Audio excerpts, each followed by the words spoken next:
ans. Donc ici on se situe proche de Nancy, donc dans l'est de la France, dans le village de Reville de Vambaillon. On est sur une ferme donc, qui comporte 200 hectares de SAU, il y a 100 vaches laitières, on engraisse les mâles, donc à côté des céréales, du maïs, colza, blé, orge, quelques cultures de printemps. En plus de ça, moi je fais un petit peu de fabrication de matériel, donc ici le déchômeur, on retrouve des pic-bottes, des fourches en silage et un vibroculteur. Et l'objectif futur, un semoir de semi-direct.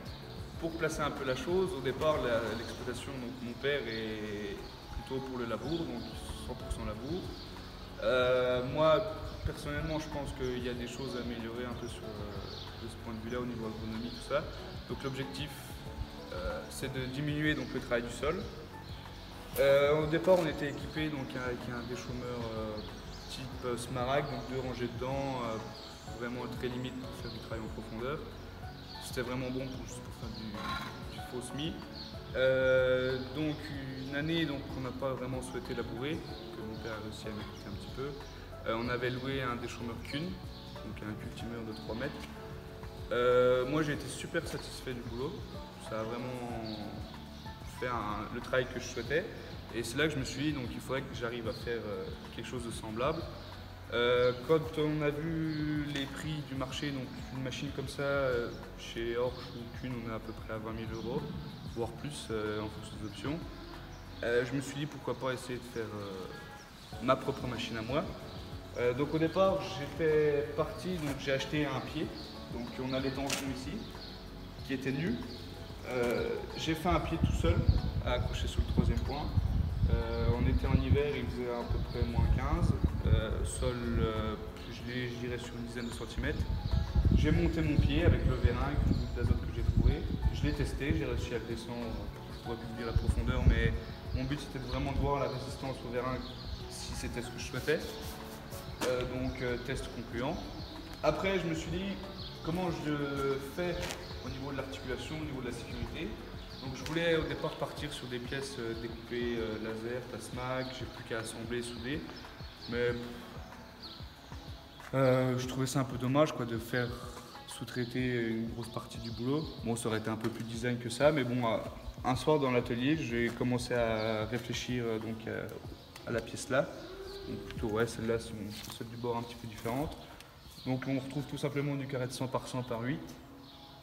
Avec des renforts, ceux-là c'est plus pour le design. Des fers plats donc, qui guident la dent elle est percée. Tout est monté sur bague d'usure avec des graisseurs. Le châssis il est fait complètement en 100 par 100 par 8. Et c'est de l'acier S355, donc type HLE.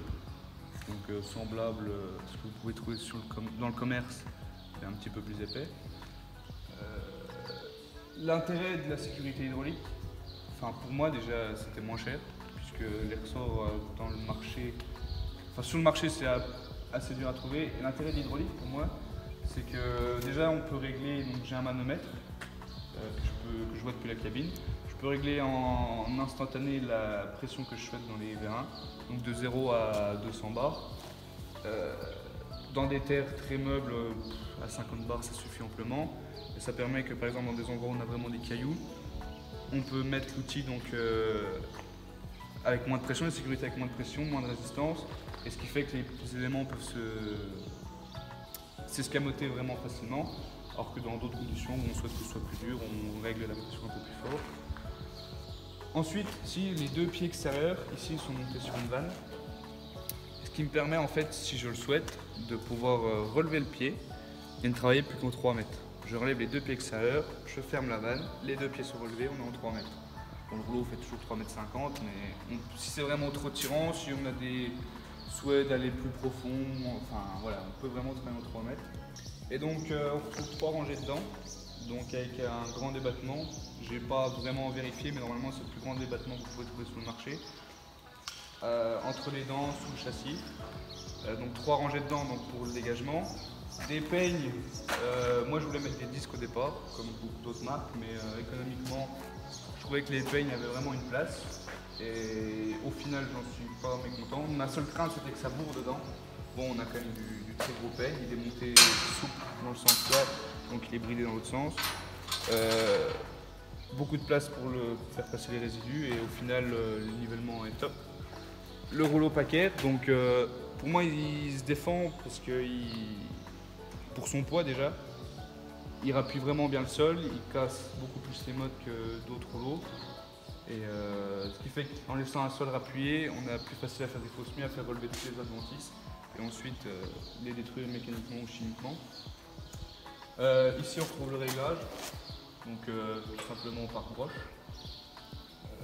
Donc des broches de butée, butée haute, butée basse, bon là la butée basse n'est pas mise. Les peignes sont réglables hydrauliquement en hauteur. Et c'est tout ce que je peux dire au niveau de la présentation. Après si on peut travailler avec sans aileron, avec des pointes très fines qui ne ressortent pas forcément de beaucoup de terre pour aller fissurer en profondeur, il y a vraiment tout ce qu'on souhaite. C'est des pièces d'usure donc de type Porsche, donc des pièces qu'on retrouve partout. Après pour ce qui est de la fabrication, de la conception, ça a pris à peu près 1 an. Une année, bon, en comptant tout le travail à côté de la ferme, je travaillais beaucoup dessus les soirs. Beaucoup de temps de réflexion. Les seules choses qui ont été faites à l'ordinateur, c'était juste l'emplacement des dents par rapport au châssis, qui n'est pas une barre du châssis qui arrive en face d'une dent. Après tout le reste, c'est fait au feeling, en essayant de penser à ce qu'elle est tombée à l'endroit là. Et bon, bah ça a pris ça, je sais pas comment dire. Tout est passé comme je le souhaitais. Et juste le rouleau, donc au départ j'avais 2 brasses en trop avec un vérin pour la profondeur. Je me suis rendu compte que du fait qu'il n'y ait qu'un seul point d'appui, s'il y avait un élément au bout du rouleau, il y avait un côté qui pouvait se lever par rapport à l'autre. Mais bon là, comme j'ai modifié, avec les butées sur chaque bras, le rouleau est plaqué au sol et ne bouge plus. Pour ce qui est du coût, donc moi j'estime qu'en gros, tous mes matériels autoconstruits, on est environ, enfin, du matériel simple où il y a vraiment beaucoup de matières premières. Là, voilà, toutes les barres ont été achetées en barres de 6 mètres ou 12 pour certaines. Bon, il y a les vérins qui, là, je peux vraiment pas trop tirer le prix dessus, mais j'estime qu'on est à moitié prix, à peu de choses près à chaque fois. Parce que moi, j'ai mon temps, la main d'œuvre, alors que les grandes marques, ils ont la matière première, la main d'œuvre, le design, la commercialisation, tout a pour moi des faux frais, enfin que en tant qu'utilisateur, on s'en moque plus ou moins. Et donc là, on a tout petit peu plus de 10 000 € en comptant tout, peinture, matière première. Et pour ce qui est de la main-d'œuvre, j'aurais du mal à le compter puisque c'est un peu voilà, quand j'avais le temps. Et beaucoup de soirées, donc après le boulot, dans l'atelier, à réfléchir et à souder. Et donc au final, par rapport donc, au cul que j'avais eu en location qu'un été, le boulot, moi je suis très satisfait. Bon, dans tous les cas, c'est 3 rangées dedans, quelque chose pour niveler un rouleau, donc le boulot est très similaire. Pour ma part, bon, je trouve ça plutôt satisfaisant d'utiliser le matériel qu'on a produit, puisqu'on a quand même beaucoup d'heures de travail dessus, et voir un produit qu'on a conçu, travailler et surtout qu'il fasse le boulot qu'on souhaitait, pour moi il n'y a rien de mieux. Et mon objectif, enfin, en faisant ce type de matériel, bon, l'objectif c'est bon, bah, déjà le boulot, l'économique, la satisfaction de soi-même et surtout prouver aux grandes marques qu'on n'est pas juste bon à faire un chèque, à payer et utiliser, à revendre et à reacheter de nouveau. Surtout prouver aux grandes marques qu'on est capable, nous agriculteurs, de réaliser des produits qui répondent à nos problématiques et en voilà le résultat.